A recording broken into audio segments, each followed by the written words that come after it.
തോപ്രാംകുടി സഹകരണ ബാങ്കിൽ വൻ തട്ടിപ്പ്. നിക്ഷേപകർ കുരുങ്ങി. LDF ഭരിക്കുന്ന ഇടുക്കി തോപ്രാംകുടി സർവീസ് സഹകരണ ബാങ്കിലെ തട്ടിപ്പിൽ ഇരയായത് വൃദ്ധരും രോഗികളും ഉൾപ്പെടെ നിരവധി പേരാണ്. വൃക്കരോഗത്തെ തുടർന്ന് ഡയാലിസിസ് ചെയ്യുന്ന മേലെ ചിന്നാർ സ്വദേശി മറിയാമ്മ മാത്യുവിന് കിട്ടാനുള്ളത് 30 ലക്ഷം രൂപയാണ്.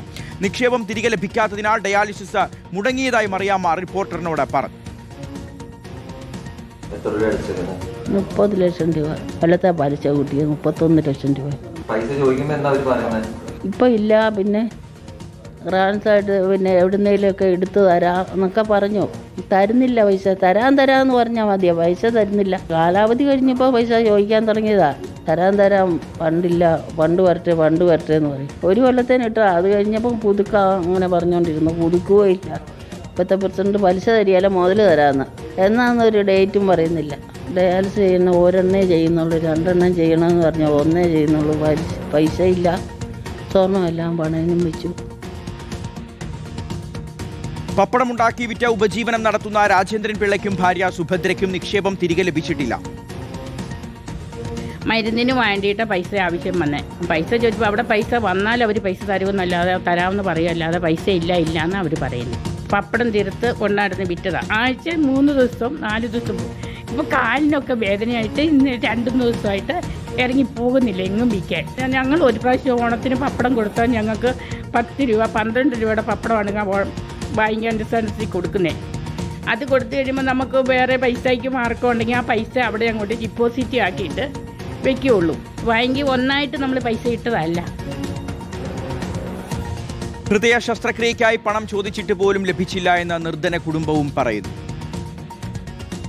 അവരുമായിട്ട് ബന്ധപ്പെടാൻ കാരണം എന്ന് വെച്ചാൽ ഓണച്ചന്തയുണ്ട് ബാങ്കിൻ്റെ. അന്നേരം പപ്പടത്തിന് നമ്മളോട് പറഞ്ഞു. അപ്പോൾ നമ്മൾ പപ്പടം കൊടുത്തു. പപ്പടം കൊണ്ട് അവർ ഓണത്തിന് എടുക്കുന്ന 6000 രൂപ 7000 രൂപയുടെ പപ്പടമാണ്. അപ്പോൾ എന്തെങ്കിലും നമ്മുടെ പണിക്കൂലിൽ എന്തെങ്കിലും 10 രൂപ കിടക്കട്ടെ എന്ന് വെച്ചാൽ ഈ 1000 രൂപ 2000 രൂപ വെച്ച് നമ്മൾ കൊണ്ട് അവിടെ നിശ്ചയിച്ചു. പിന്നെ അത് കഴിഞ്ഞപ്പോൾ നമ്മൾ ഈ കിട്ടുന്നതിൽ ഉപരി 200, 300, 500 ഒക്കെ കൊണ്ടിട്ട് അങ്ങനെ 3.5 ലക്ഷം രൂപ അവിടെ ഉണ്ടാക്കിയത്. എനിക്ക് ഇനി 40,000 രൂപ എനിക്ക് കിട്ടാനുണ്ട്. ഈ 3.5 ലക്ഷം രൂപയുടെ പലിശ കിട്ടാനുണ്ട്. ആവശ്യത്തിന് എനിക്ക് അറ്റാക്ക് കഴിഞ്ഞിരിക്കുന്ന മനുഷ്യനാണ്. അറ്റാക്കിന് ഞാൻ ആവശ്യത്തിന് വേണ്ടി കോട്ടയം മെഡിക്കൽ കോളേജ് കിടന്നപ്പോൾ എൻ്റെ കുടുംബത്തിന് 3 വട്ടം ഓട്ടോയും വിളിച്ച് പറഞ്ഞു വിട്ടു. അത് ഞാൻ ആശുപത്രിയിൽ വന്നു കഴിഞ്ഞ് ഞാനും ഇവിടുന്ന് 4 വട്ടം ചെന്നു പറഞ്ഞു ചേട്ടാ പൈസ തരാം, 1 ആഴ്ച 2 ആഴ്ച കഴിയട്ടെന്ന് പറയും. സെക്രട്ടറി പറയും. പക്ഷേ നമ്മളൊരു വിശ്വാസമാണല്ലോ, ആ ഒരു വിശ്വാസത്തിൽ എന്നെ പറ്റിച്ചു. രാഹുൽ സുരേഷ് ഉണ്ട്. രാഹുൽ, അവർ പറഞ്ഞു തന്നെയാണ്, പാവങ്ങളാണ്, നിസ്സഹായരാണ്, രോഗികളാണ്, വിശ്വസിച്ചു, പക്ഷെ അവരെ ചതിച്ചു, അവരെ പറ്റിച്ചു. മറ്റൊരു കരുവന്നൂർ ഇവിടെ ആവർത്തിക്കുകയാണ്, അതിൽ യാതൊരു സംശയവുമില്ല. നമുക്കറിയാം 10,000 രൂപ മുതൽ 1 കോടി രൂപ വരെ നിക്ഷേപിച്ച് 200-ലധികം ആളുകളുണ്ട്. 10 കോടിയിലധികം രൂപയുടെ വലിയ തട്ടിപ്പ് നടന്നുവെന്ന് സഹകരണ വകുപ്പ് കണ്ടെത്തിയിട്ടുണ്ട്. ഈ പാവങ്ങളുടെ വാക്കുകൾ കേട്ടിട്ട് നമുക്ക് തന്നെ സഹിക്കാൻ കഴിയുന്നില്ല. അവർക്ക് ഒരുപാട് ആവശ്യങ്ങളുണ്ട്. പക്ഷേ വാക്കിനും അപ്പുറത്തേക്ക് പ്രവൃത്തി നടക്കുന്നില്ല, പണം അവർക്ക് കൊടുക്കുന്നില്ല. എന്താണ് ഇതിനൊരു പരിഹാരം രാഹുൽ?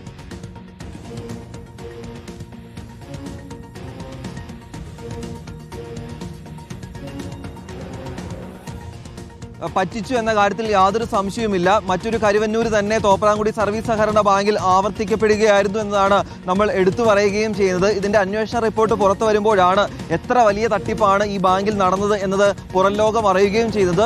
പ്രാഥമിക അന്വേഷണത്തിൽ തന്നെ കണ്ടെത്തിയിരിക്കുന്നത് 10,42 ലക്ഷം രൂപയുടെ തട്ടിപ്പ് ആ ബാങ്കിൽ നടന്നു എന്നതാണ്. ആദ്യ വാർത്ത ഇന്നലെയാണ് പുറത്തു വരുന്നത്. ഇന്നിപ്പോൾ നമ്മൾ പുറത്തുവിട്ടുന്ന 3 പേരുടെ പ്രതികരണങ്ങളാണ്.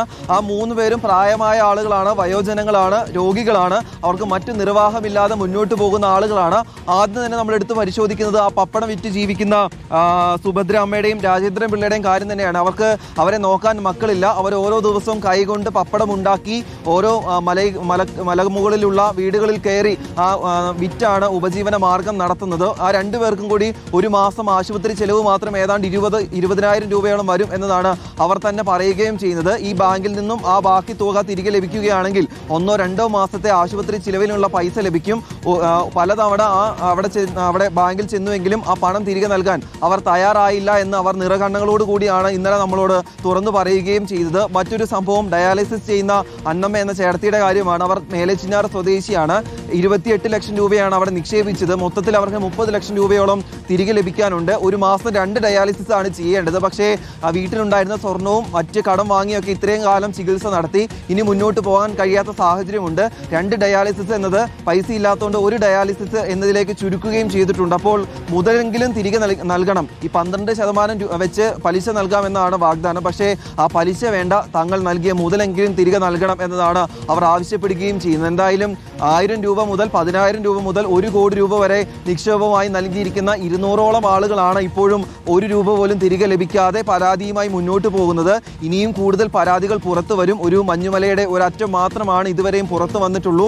ഇനിയുള്ള ദിവസങ്ങളിലും ഈ ബാങ്കുമായി ബന്ധപ്പെട്ട് നടന്ന തട്ടിപ്പിന്റെ കൂടുതൽ വിവരങ്ങൾ റിപ്പോർട്ടർ ടിവിയിലൂടെ പുറത്തു വരുന്നതായിരിക്കും. ഷിഹാസ്. ഉറപ്പായും രാഹുൽ, അപ്പോൾ ആ വിവരങ്ങളെല്ലാം പുറത്തു വരണം. അതോടൊപ്പം ആരാണ് ഈ വലിയ തട്ടിപ്പിന് ഉത്തരവാദികൾ, ആരാണ് ഇതിന് പിന്നിൽ പ്രവർത്തിച്ചത്, ആ പാവങ്ങളെ പറ്റിച്ചത് ആരാണ്, അവരെല്ലാം വെളിച്ചത്ത് വരികയും വേണം. അവരെല്ലാം നിയമപരമായി തന്നെ ശിക്ഷിക്കപ്പെടുകയും വേണം.